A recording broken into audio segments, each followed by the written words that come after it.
Anderson Cooper, live from Cairo, CNN Tonight, 10 Eastern.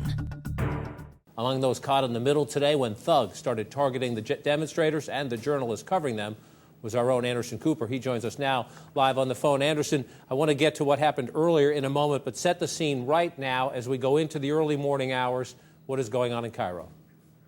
Well, the battle continues. It's basically a standoff at this point, a little bit to the north of the Egyptian Museum. I'm looking at the scene right now. Fires are burning in what were some vehicles up until a few hours ago. Now they're just flaming embers. We have 3 fires burning.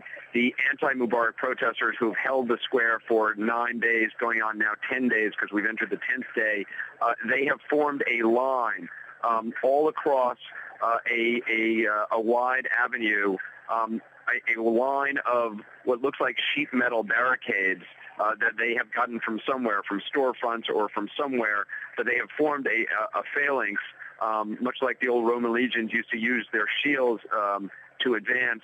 They have been slowly advancing over the course of several hours, and they now have a line of sheet metal shields that stretches from one corner of the Egyptian Museum all the way across the street to another building.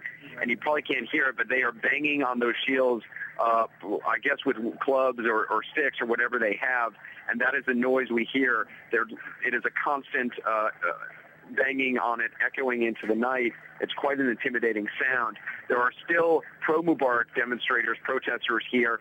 Their number greatly dwindled, though, but they are still throwing Molotov cocktails at the anti-Mubarak forces. And I can tell you, I've just watched 2 Molotov cocktails being thrown, and every time one of the Molotov cocktails thrown by the pro-Mubarak forces hits inside a crowd of people in the anti-Mubarak group, you can hear a cheer going up from the pro-Mubarak side.